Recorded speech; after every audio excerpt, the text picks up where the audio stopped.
Hello, everybody. Thank you. Thank you. Thank you, everybody. All right, everybody, go ahead and have a seat. How's everybody doing today?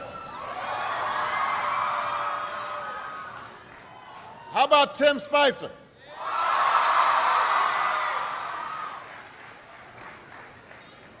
I am here with students at Wakefield High School in Arlington, Virginia, and we've got students tuning in from all across America, from kindergarten through 12th grade.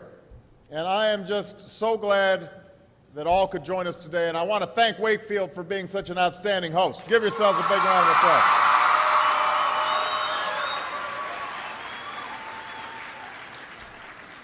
Now, I know that for many of you, today is the first day of school.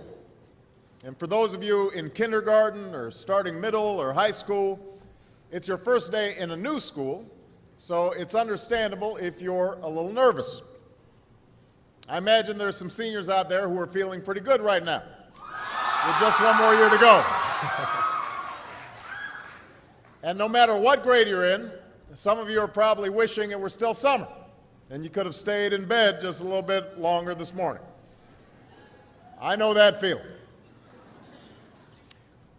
When I was young, my family lived overseas. I lived in Indonesia for a few years. And my mother, she didn't have the money to send me where all the American kids went to school.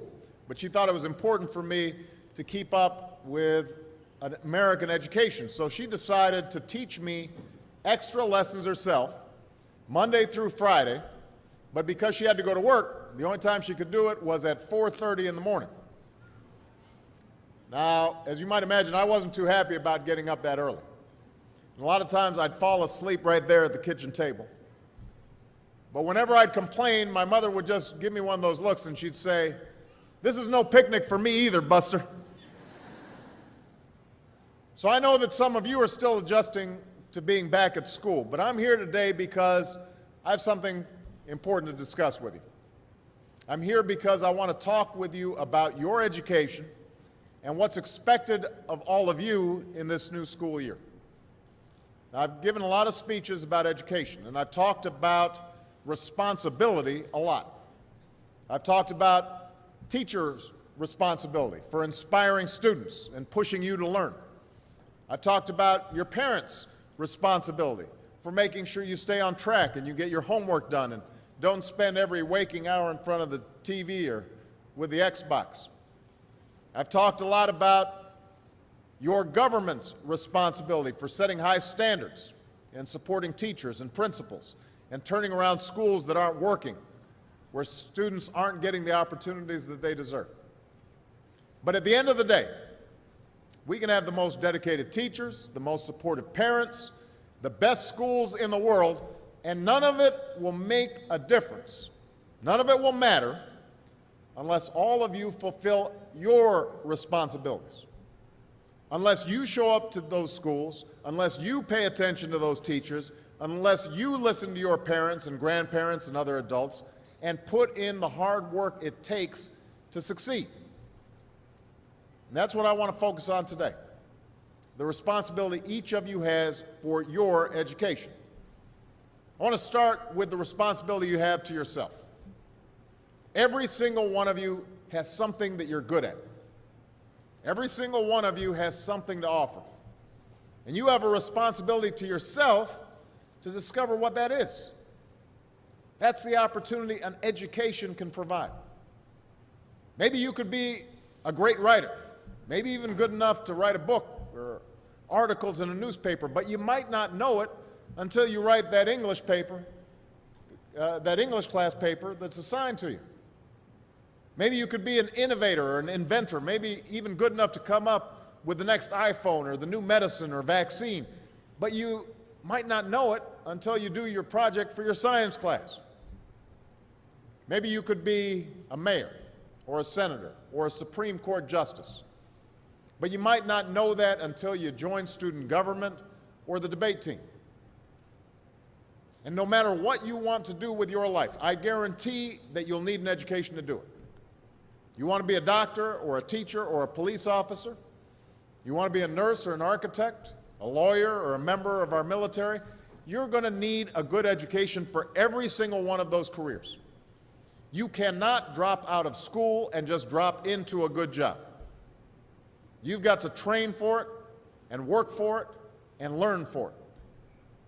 And this isn't just important for your own life and your own future. What you make of your education will decide nothing less than the future of this country. The future of America depends on you. What you're learning in school today will determine whether we as a nation can meet our greatest challenges in the future. You'll need the knowledge and problem-solving skills you learn in science and math to cure diseases like cancer and AIDS, and to develop new energy technologies and protect our environment. You'll need the insights and critical thinking skills you gain in history and social studies to fight poverty and homelessness, crime and discrimination, and make our nation more fair and more free. You'll need the creativity and ingenuity you develop in all your classes to build new companies that will create new jobs and boost our economy. We need every single one of you to develop your talents and your skills and your intellect so you can help us old folks solve our most difficult problems. If you don't do that, if you quit on school, you're not just quitting on yourself, you're quitting on your country. Now, I know it's not always easy to do well in school. I know a lot of you have challenges in your lives right now that can make it hard to focus on your schoolwork. I get it. I know what it's like. My father left my family when I was 2 years old, and I was raised by a single mom who had to work and who struggled at times to pay the bills and wasn't always able to give us the things that other kids had. There were times when I missed having a father in my life. There were times when I was lonely and I felt like I didn't fit in. So I wasn't always as focused as I should have been on school, and I did some things that I'm not proud of, and I got in more trouble than I should have. And my life could have easily taken a turn for the worse. But I was lucky. I got a lot of second chances, and I had the opportunity to go to college and law school and follow my dreams. My wife, our First Lady, Michelle Obama, she has a similar story. Neither of her parents had gone to college, and they didn't have a lot of money. But they worked hard, and she worked hard so that she could go to the best schools in this country. Some of you might not have those advantages. Maybe you don't have adults in your life who give you the support that you need. Maybe someone in your family has lost their job and there's not enough money to go around. Maybe you live in a neighborhood where you don't feel safe or have friends who are pressuring you to do things you know aren't right. But at the end of the day, the circumstances of your life, what you look like, where you come from, how much money you have, what you've got going on at home, none of that is an excuse for neglecting your homework or having a bad attitude in school. That's no excuse for talking back to your teacher or cutting class or dropping out of school. There is no excuse for not trying. Where you are right now doesn't have to determine where you'll end up. No one's written your destiny for you, because here in America, you write your own destiny. You make your own future. That's what young people like you are doing every day all across America. Young people like Jasmine Perez from Roma, Texas. Jasmine didn't speak English when she first started school. Neither of her parents had gone to college. But she worked hard, earned good grades, and got a scholarship to Brown University, as now in graduate school studying public health, on her way to becoming Dr. Jasmine Perez. I'm thinking about Andoni Schultz from Los Altos, California, who's fought brain cancer since he was 3. He's had to endure all sorts of treatments and surgeries, one of which affected his memory, so it took him much longer, hundreds of extra hours, to do his schoolwork. But he never fell behind. He's headed to college this fall. And then there's Chantel Steve from my hometown of Chicago, Illinois. Even when bouncing from foster home to foster home in the toughest neighborhoods in the city, she managed to get a job at a local health care center, start a program to keep young people out of gangs, and she's on track to graduate high school with honors and go on to college. And Jasmine, Andoni, and Chantel aren't any different from any of you. They face challenges in their lives just like you do. In some cases, they've got it a lot worse off than many of you. But they refuse to give up. They chose to take responsibility for their lives, for their education, and set goals for themselves. And I expect all of you to do the same.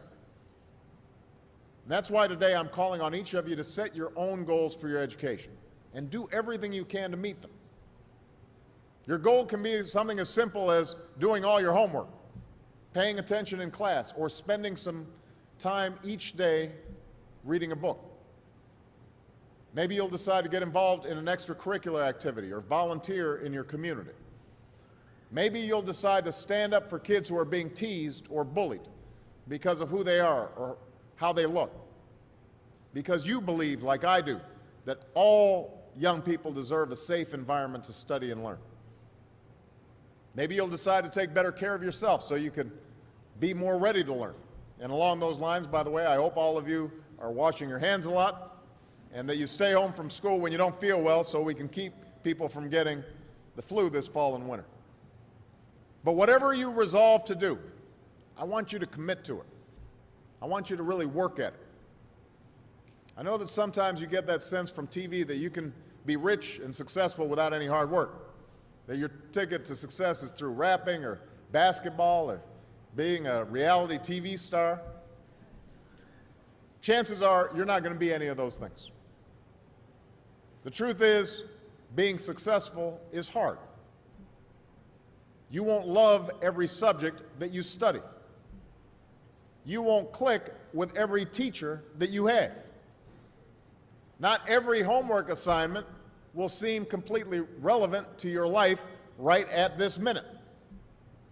And you won't necessarily succeed at everything the first time you try. That's okay. Some of the most successful people in the world are the ones who've had the most failures. J.K. Rowling, who wrote Harry Potter, her first Harry Potter book was rejected 12 times before it was finally published. Michael Jordan was cut from his high school basketball team. He lost hundreds of games and missed thousands of shots during his career. But he once said, "I have failed over and over and over again in my life, and that's why I succeed." These people succeeded because they understood that you can't let your failures define you. You have to let your failures teach you. You have to let them show you what to do differently the next time. So if you get into trouble, that doesn't mean you're a troublemaker. It means you need to try harder to act right. If you get a bad grade, that doesn't mean you're stupid. It just means you need to spend more time studying. No one's born being good at all things.